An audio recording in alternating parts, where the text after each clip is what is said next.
Hi friends, welcome back to Kalam YouTube channel.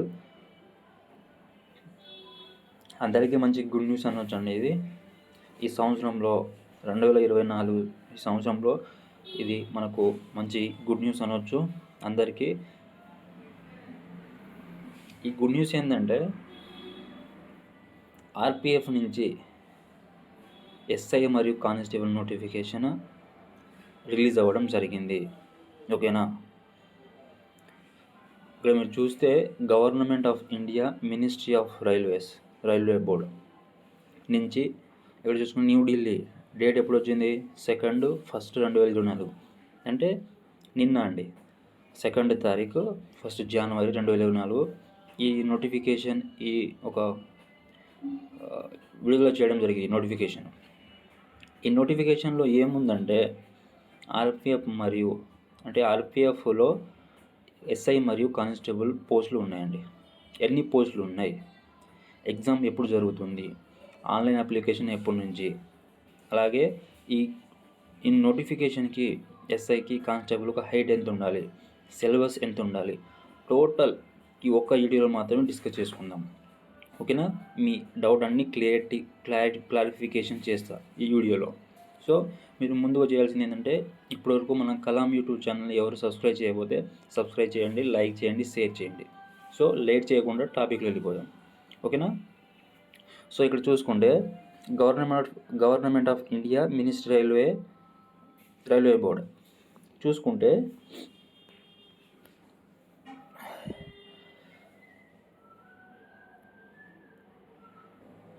ఇక్కడ గమనించండి, మీకు స్క్రీన్ పైన కనపడుతుంది ఈ మొత్తం నోటిఫికేషన్ అండి.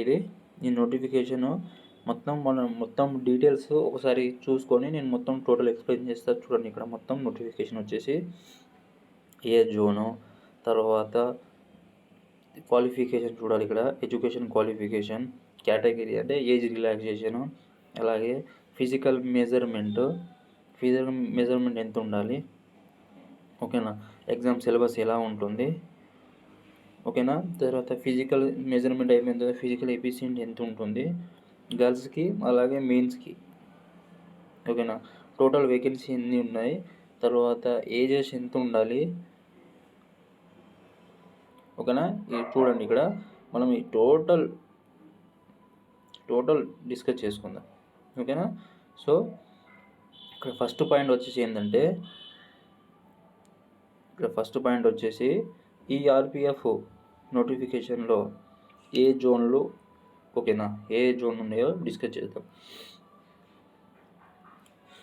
సో దానికంటే ముందు అంటే మనం ఈ రిక్రూట్మెంట్ ఎస్ఐకి మరియు కానిస్టేబుల్ ఉన్నాయి కదా, అవి రెండు చూసుకుంటే ఇక్కడ జోనల్ రైల్వే ఏముంది, ఈస్ట్, వెస్ట్, నార్త్, సౌత్ 4 జోన్ల కింద ఈ నోటిఫికేషన్ ఇవ్వడం జరిగిందండి. ఓకేనా.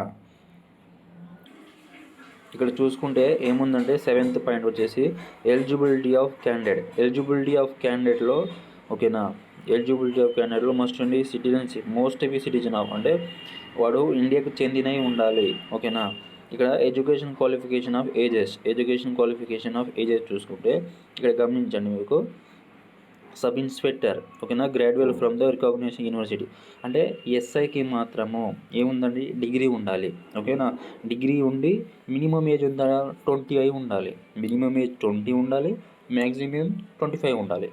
ఓకేనా, మినిమం ఏజ్ 20 ఉండాలి, మ్యాక్సిమం ఏజ్ 25 ఉండాలి. దీనికి ఇది సబ్ ఇన్స్పెక్టర్ ఆర్పిఎఫ్ ఎస్ఐకి గ్రాడ్యుయేట్ కంప్లీటెడ్ ఉండి 20 సంవత్సరాల నుండి మ్యాక్సిమం 25 ఉండాలి.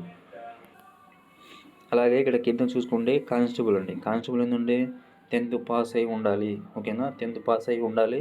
మినిమం ఏజ్ ఎంత ఉండాలి, 18 ఇయర్స్ ఉండాలి, మ్యాక్సిమం ఏజ్ 25 ఇయర్స్ ఉండాలి. ఓకేనా, అంటే ఎస్ఐకి కానిస్టేబుల్ అంటే చూసుకుంటే ఇక్కడ మ్యాక్సిమం ఏజ్ మొత్తానికి 25 ఉండదండి. ఓకేనా, కానీ సబ్ ఇన్స్పెక్టర్ అంటే ఎస్ఐకి అయితే మినిమం 20, కానిస్టేబుల్ అయితే 18. ఓకేనా, అర్థమైందా. నెక్స్ట్ ఇక్కడ కింద చూసుకుంటే ఏముందంటే ఏజ్ రిలాక్సేషన్ కూడా ఉందండి. ఎస్సీ ఎస్టీ వాళ్ళకి 5 ఇయర్స్, ఓబీసీ వాళ్ళకి 3 ఇయర్స్. ఓకేనా, అలాగే యూఆర్ ఈడబ్ల్యూఎస్ వాళ్ళకి 5 years, OBC 8 years, SC ST వాళ్ళకి 10 ఇయర్స్. ఏంటంటే ఇది క్యాండిడేట్ హూ ఆల్ అంటే బిలాంగ్స్ ఉంటాయి కదా, ఎక్కడెక్కడ అంటే జమ్మూ కాశ్మీర్, లడఖ్ ఆ ప్రాంతంలో ఉన్న వాళ్ళకి ఈ ఏజ్ రిలాక్సేషన్ ఇక్కడ చూస్తే మీకు అర్థమవుతుంది ఇక్కడ. ఓకేనా. నెక్స్ట్ చూసుకుంటే మనం ఫిజికల్ మెజర్మెంట్. ఈ ఫిజికల్ మెజర్మెంట్ చూసుకుంటే మీకు ఇక్కడ స్క్రీన్ పైన కనబడుతుంది చూడండి క్లియర్గా. యూఆర్ ఓబీసీ వాళ్ళకి మేల్ క్యాండిడేట్ ఉంటే, ఓకేనా, యూఆర్ ఓబీసీ మేల్ క్యాండిడేట్ ఉంటే 165 సెంటీమీటర్ ఉండాలి. అదే యూఆర్ ఓబీసీ ఉమెన్ ఉంటే 157 సెంటీమీటర్ ఉండాలి. అర్థమైందా? యూఆర్ ఆర్ ఓబీసీ ఎవరైనా మేల్ క్యాండిడేట్ ఉంటే 165 సెంటీమీటర్, ఫీమేల్ వచ్చేసి 157. అదే ఎస్సీ ఎస్టీ క్యాండిడేట్ మేల్ అయి ఉంటే 160 సెంటీమీటరు, అదే ఉమెన్ అయితే 152 సెంటీమీటర్ అవుతుంది. ఇదే తర్వాత యూఆర్ అండ్ ఓబీసీ ఉంటారు కదా, చెస్ట్ ఎంత ఉండాలంటే అంటే ఫస్ట్ గాలి పిలవక ముందు 80 ఉండాలండి. ఓకేనా. గాలి పిలవక ముందు 80 ఉండాలి. గాలి పిలిస్తే 5 సెంటీమీటర్ పెరగాలి. సో 85 ఉండాలి. గాలి పీల్చిన తర్వాత 85 ఉండాలి. ఓకే. అదే ఎస్సీ ఎస్టీ క్యాండిడేట్ అయితే ఫస్ట్ ఎంత ఉండాలి? నార్మల్గా 76.2 ఉండాలి. అదే గాలి పీల్చుకుంటే 81.2 ఉండాలి. ఓకేనా. 81.2 ఉండాలి. ఓకే. నెక్స్ట్ కింద మీకు కనబడుతుంది 162, 163, 155. ఇది ఎవరికంటే అంటే వేరే క్యాస్ట్ వాళ్ళు ఉంటారు కదండి, అది వాళ్ళకి 163, 155, 80, 83, 85 వాళ్ళకి ఉండాలి. ఓకేనా. నెక్స్ట్ ఇక్కడ చూసుకుంటే మనం కిందకి చూసుకుంటాం. ఇక్కడ చూడండి, ఇక్కడ సిలబస్ ఏ విధంగా ఉంటుంది. ఓకే. దీనిపైన డిస్కస్ చేసుకుంటే ఫేజ్ 1 అంటే computer based exam. First CBT 1 computer based test. First CBT 1లో ఎలా ఉంటుంటే the schedule of the computer based exam test CBT, ఓకేనా, shall be defined by RRB in the consideration with the modify officer RPF. ఓకేనా. ఎలా ఉంటుందంటే ఇక్కడ మీరు చూస్తే first sub inspector చూసుకుంటే టైం 90 నిమిషాలు ఉంటుందండి. ఓకేనా. 90 నిమిషాలు ఉంటుంది టైం వచ్చేసి. Number of questions 120. Okay. Number of questions 120, 90 నిమిషాలు ఉంటుంది. జనరల్ అవేర్నెస్ చూసుకుంటే 50 మార్కులు. అలాగే ఆర్థోమెటిక్ చూసుకుంటే 35 మార్కులు. జనరల్ ఇంటెలిజెన్స్ మరియు రీజనింగ్ చూసుకుంటే 35 మార్కులు. ఓకేనా. జనరల్ అవేర్నెస్ 50 మార్కులు, ఆర్థోమెటిక్ 35 మార్కులు, జనరల్ ఇంటెలిజెన్స్ మరియు రీజనింగ్ 35 మార్కులు. మొత్తం టోటల్ ఎంత? 120 మార్క్స్ సబ్ ఇన్స్పెక్టర్ RPF SIకి. అదే RPF కానిస్టేబుల్ చూసుకుంటే ఇది కూడా సేమ్ అండి. 90 నిమిషాలు, 120 క్వశ్చన్లు, జనరల్ అవేర్నెస్ 50, ఆర్థోమెటిక్ 35, జనరల్ ఇంటెలిజెన్స్ మరియు రీజనింగ్ 35. టోటల్ అంటే inspector SI RPF SIకి RPF constable same syllabus, same time. Okay. ఇప్పుడు ఇది CBT 1. ఓకేనా. చూసుకుంటే ఇక్కడ చూడండి టాపిక్ వచ్చేసి జనరల్ అవేర్నెస్ ఏ టాపిక్, ఆర్థోమెటిక్ ఏ టాపిక్ ఉంది. చూసుకుంటే ఇక్కడ చూడండి జనరల్ అవేర్నెస్ అంటే ఎక్కువ ఏముంది, కరెంట్ అఫైర్స్ చూసుకోవాలి, కరెంట్ ఎకనామిక్, తర్వాత polity, Indian history, arts and culture, geography, economic, general polity, Indian constitution, sports, general science, ఇవి అన్నీ చూసుకోవాలండి. నాలెడ్జ్ అంటే సోషల్ నాలెడ్జ్ అంటే application social test of knowledge, current events and such matter, everyday observation and experiment can be, ఇవి అన్నీ ఉంటాయండి ఏంటి general అవేర్నెస్లో. ఇవి కాకుండా నెక్స్ట్ ఏముంది మనకు, నెక్స్ట్ జనరల్ అవేర్నెస్లో డిస్కస్ చేసాం. నెక్స్ట్ ఆర్థోమెటిక్ చూసుకుంటే ఇక్కడ ఆర్థోమెటిక్ అంటే క్వశ్చన్స్ ఆఫ్ నెంబర్ సిస్టమ్స్. అంటే ఆర్థోమెటిక్ నెంబర్ సిస్టమ్ ఉంటుంది. అవే నెంబర్ సిస్టంలో అంటే ఏమేమి నెంబర్స్ ఉంటాయి? Whole numbers, decimals and fractions and relation between the number, fundamental arithmetic operation, percentage, ratio and proportional, average, ఇంట్రెస్ట్లో ఏమున్నాయి? కాంపౌండ్ ఇంట్రెస్ట్ ఉంది, సింపుల్ ఇంట్రెస్ట్ ఉంది. ప్రాఫిట్ అండ్ లాస్, ప్రాఫిట్లో ఏముంది? ఇంకా డిస్కౌంట్ కూడా ఉంది. సో ప్రాఫిట్ అండ్ లాస్తో పాటు discount. Use the table and graph, అంటే టేబుల్ అండ్ గ్రాఫ్ అంటే డేటా ఇంటర్ప్రిటేషన్ ఉంటుంది. Means ratio, time and distance, ratio and proportional etcetera. ఇవన్నీ చాప్టర్ వచ్చేసి ఆర్థోమెటిక్. ఓకేనా. సో ఇప్పుడు ఇక్కడ ఈ నోటిఫికేషన్లో మీకు ఏ చాప్టరు డిస్కస్ అంటే ఏ చాప్టర్ మీద ఫోకస్ చేయమంటే ఇప్పుడు ఆర్థోమెటిక్ సిలబస్ కింద ఏ చాప్టర్ ఉన్నాయో ఆ చాప్టర్ బాగా ఫోకస్ చేయండి. దెన్ ఆఫ్టర్ ఏదైనా ఇంకా వేరే మిగిలిపోతే దానిపైన ప్రాక్టీస్ చేయండి. కానీ ఈ నోటిఫికేషన్ ఇచ్చిన చాప్టర్ మాత్రం ఫస్ట్ చేయండి. ఓకే. నెక్స్ట్ చూసుకుంటే జనరల్ ఇంటెలిజెన్స్ మరియు రీజనింగ్. జనరల్ ఇంటెలిజెన్స్ మరియు రీజనింగ్ చూసుకుంటే క్వశ్చన్స్ అనాలసిస్, క్వశ్చన్స్ ఏ మీద ఉంటుంది, అనాలజీ మీద ఉంటుంది. సిమెట్రిక్స్ అండ్ ద డిఫరెన్స్, డిఫరెన్స్ ఉంటాయి కదా, సేమ్ డిఫరెన్స్ ఉంది కదా, దాన్ని సిమెట్రిక్స్ అండ్ ద డిఫరెన్స్ అంటారు. ఓకేనా. ఇవి ఈ విధంగా చూసుకుంటే ఇంకా ఏముంటాయి మనకు అందరికీ తెలిసిందే, దీనిలో చాలా ఉంటాయి కదా, డిసిజన్ మేకింగ్ అని, తర్వాత బ్లడ్ రిలేషన్షిప్ అని, కోడింగ్ డీకోడింగ్ అని, ఇది వెల్బర్ అంటే reasoning, verbal, non verbal reasoning, logical reasoning, ఇవన్నీ సిలబస్ కవర్ చేయాలండి. ఓకేనా. ఇప్పుడు ఇది రీజనింగ్ అంటే నాన్ వెల్బర్ రీజనింగ్లో ఒక 10 చాప్టరు, వెల్బర్ రీజనింగ్ ఒక 10 చాప్టర్ ఇట్లా ఉంటాయి, కవర్ చేసుకోండి, చాలా ఈజీగా ఉంటాయి. నేను డెప్త్గా ఏం అడగరండి, ఎందుకంటే ఇప్పుడు ఆర్పిఎఫ్ క్వాలిఫికేషన్ చూసుకుంటే 10th స్టాండర్డ్ అండి. ఆర్పిఎఫ్ కానిస్టేబుల్ చూసుకుంటే 10th స్టాండర్డ్ కదా. 10th స్టాండర్డ్ అంటే 10th స్టాండర్డ్ స్టూడెంట్ ఏ విధంగా ఆలోచిస్తాడో అదే విధంగా ఇస్తాడు. సో కానిస్టేబుల్తో పోలిస్తే ఎస్ఐ కొంచెం టఫ్గా ఉండొచ్చండి. ఓకేనా. ఇక్కడ సేమ్ సిలబస్, సేమ్ టైం కాబట్టి అంటే సో నీకు ఆర్పిఎఫ్ కానిస్టేబుల్తో పోలిస్తే ఆర్పిఎఫ్ ఎస్ఐకి కొంచెం హార్డ్ క్వశ్చన్ ఇచ్చే అవకాశాలు ఉన్నాయి. ఓకేనా. సో రెండింటికి మాత్రం సేమ్ సిలబస్. ఓకేనా. ఈ సిలబస్ చూసుకుంటే ఓకే. ఇక్కడ చూసుకుంటే కింద చూడండి, ఇక్కడ candidate will be required to answer all questions of cell B avoid అంటే ఒక క్వశ్చన్కి నువ్వు ఒక రైట్ చేస్తే నీకు ఎన్ని మార్కులు, 1 మార్క్ వస్తుంది. ఓకేనా. 1 మార్క్ వస్తుంది, 1 mark. Okay. For each correct answer. ఓకేనా.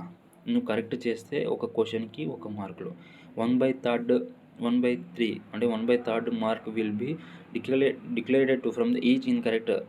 అంటే నువ్వు ఒక క్వశ్చన్ రైట్ చేస్తే 1 మార్క్, కానీ 1/3 అంటే నువ్వు 3 క్వశ్చన్లు తప్పు చేస్తే 1 మార్క్ నెగిటివ్. ఓకేనా. అదే explain negative marking. No should be avoid is declaring questions not attempt. అంటే నీకు ఏమంటుందంటే ఎక్కువ నెగిటివ్కి అటెంప్ట్ చేయకండి అని క్వశ్చన్ ఇక్కడ చెప్పడం జరుగుతుంది. ఓకేనా. Okay. The language of question will be has per the norms of Railway Board. అంటే ఎగ్జామ్ అనేది ఇంగ్లీష్ అంటే ఏ లాంగ్వేజ్లో కన్ఫామ్గా తెలియదు. ఇంకా మనకు ఇది రైల్వే రిక్రూట్మెంట్ బోర్డు ఉంది కదా, రైల్వే రిక్రూట్మెంట్ బోర్డు వాళ్ళు అనౌన్స్మెంట్ చేయాల్సింది ఉంది. ఎగ్జామ్ ఏ లాంగ్వేజ్ ఉంటుందో, తెలుగు అంటే ఏ రీజనల్ లాంగ్వేజ్, ఏ స్టేట్ వాళ్ళకి దాని ప్రకారం ఉందా, లేకపోతే ఇంగ్లీష్ హిందీయే పెడతారా అనేది ఇప్పుడు మనకు రైల్వే రిక్రూట్మెంట్ బోర్డు చెప్పాల్సిన అవసరం ఉంది. ఇంకా అయితే ఏం చెప్పలేదు. సో ఇది మనం సిలబస్ చూసుకున్నాం.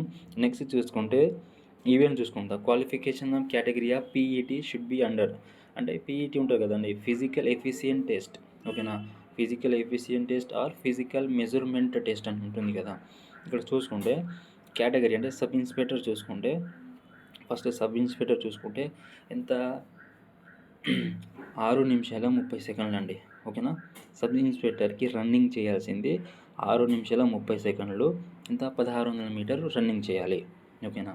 అదే లాంగ్ జంప్ ఎంత, ఎస్ఐకి అయితే 12 ఫీట్లు. హై జంప్ ఎంత అంటే 13 ఫీట్లు 9 ఇంచెలు. ఓకేనా. 9 inches, 3 feets 9 inches high jump. Long jump వచ్చేసి 12 ఫీట్స్. రన్నింగ్ వచ్చేసి 1600 మీటర్స్ ఇన్ 6 minutes 30 seconds. ఓకేనా. ఇది ఎస్ఐకి. ఎస్ఐలో మేల్కి, అదే ఎస్ఐలో ఫీమేల్కి 1600 మీటర్ ఉండదు. ఓకేనా. వాళ్ళకి ఏముంటుంది 1800 మీటర్స్ ఇన్ 4 minutes. ఓకేనా. 4 minutes. అలాగే ఉమెన్స్కి, ఎస్ఐ ఉమెన్స్కి లాంగ్ జంప్ ఎంత 9. ఓకేనా. 9 feet. అలాగే హై జంప్ వచ్చి 3 feet. ఇది ఉమెన్కి. అది కానిస్టేబుల్ మేల్కి చూసుకుంటే 1600 మీటర్ వచ్చేసి 5 minutes 45 seconds అండి. ఇది బాగా గుర్తుపెట్టుకోండి. ఓకేనా. 1600 మీటర్లు 5 minutes 45 seconds మాత్రమే, ఆ టైమింగ్లో మాత్రమే చేయాలి. ఓకేనా. లాంగ్ జంప్ వచ్చేసి 14 feet, హై జంప్ వచ్చేసి 4 feet. ఉమెన్స్ వచ్చేసి 1600 మీటర్ ఉండదు, 1800 metre, 3 minutes 40 seconds, 9 feet 3 feet. ఓకేనా. ఇది వచ్చేసి పీఈటీ టెస్ట్. ఓకే. నెక్స్ట్ చూసుకుంటే ఇక్కడ మనకేముంది కామన్గా ఇప్పుడు అంటే సబ్ ఇన్స్పెక్టర్ వాళ్ళు ఉంటారు కదా, సబ్ ఇన్స్పెక్టర్ వాళ్ళకి. ఓకేనా. నెంబర్ ఆఫ్ రిటన్ ఎగ్జామ్స్ తెలిసినదే. అంటే number of written examination total 120. అంటే ఈ క్వాలిఫికేషన్ చూసుకుంటే, మినిమం క్వాలిఫికేషన్ చూసుకుంటే ఓఆర్ ఓబీసీ క్యాండిడేట్కి 42 రావాలి, ఎస్సీ ఎస్టీ వాళ్ళకి 36 రావాలి. దేనికి ఇది సబ్ ఇన్స్పెక్టర్కి. అలాగే కానిస్టేబుల్ వచ్చేసి ఎన్ని మార్కులు వస్తాయి క్వాలిఫై అంటే మినిమం క్వాలిఫికేషన్ ఏముంది, క్వాలిఫై వచ్చేసి 120 మార్క్స్ కదా టోటల్. అలాగే యూఆర్ ఓబీసీ వాళ్ళకి 42 రావాలి. అలాగే ఎస్టీ వాళ్ళకి 36 రావాలి. ఇక్కడ గమనిస్తే ఎస్సీ ఎస్టీ వాళ్ళకి ఎస్ఐలో కానీ కానిస్టేబుల్ కానీ 36 మార్క్స్ రావాలండి. ఓకే, 120కి 36 రావాలి. అదే ఇక్కడ సబ్ ఇన్స్పెక్టర్లో చూసుకుంటే మరియు కానిస్టేబుల్ చూసుకున్న మన ఓఆర్ ఓబీసీ వాళ్ళకి 42 రావాలి. ఓకే, ఈ ఎగ్జాము అంటే అప్లికేషను ఇది జనవరిలో ఉంటుంది. అలాగే ఎగ్జాము ఆగస్టులో ఉంటుంది. దీని లాస్ట్ డేట్ కూడా జనవరి ఫస్ట్ వీక్, జనవరి లాస్ట్ వీక్ ఆర్ ఫిబ్రవరి ఫస్ట్ వీక్లో లాస్ట్ డేట్ ఉంటుందండి. ఓకేనా, ఇగో ఇది మొత్తం మనం డిస్కస్ చేసాము. ఇది ఆర్పిఎఫ్ నోటిఫికేషన్. మీ ప్రిపరేషన్ అట్లానే కంటిన్యూ చేయండి. నెక్స్ట్ మంత్లో జనవరికి కంటిన్యూ అవుతుంది కదా, ఫిబ్రవరి మంత్, ఆ మంత్కి ఏఎల్పి గ్రూప్ డి వచ్చే ఛాన్స్ ఉంది. ఓకేనా, 100%కి 200%. ఏఎల్పి అయితే ఫస్ట్ వస్తుందండి. ఆర్పిఎఫ్ నోటిఫికేషన్ ఏఎల్పి తర్వాత గ్రూప్ డి వచ్చే ఛాన్స్ ఉంది. కాబట్టి మీ ప్రిపరేషన్ అట్లనే కంటిన్యూ చేయండి. ఓకేనా, మన కలాం యూట్యూబ్ ఛానల్లో సబ్జెక్ట్ అర్థమెటిక్ రీజనింగ్ మీకు నేను ప్రతి క్లాస్ ప్రొవైడ్ చేస్తున్నాను. కలాం యూట్యూబ్ ఛానల్ని ఫాలో అవ్వండి. ఓకేనా, ఈ వీడియో మీకు నచ్చిందని భావిస్తున్నాను. Thank you for everyone. Do subscribe the Kalam YouTube channel. అలాగే ఇంకో విషయము మర్చిపోయాను, మీకు ఏమైనా ఈ నోటిఫికేషన్లో డౌట్ ఉంటే నాకు కామెంట్ చేయండి. ఓకేనా, మీ కామెంట్ని నేను రిప్లై ఇస్తాను. Okay, thank you.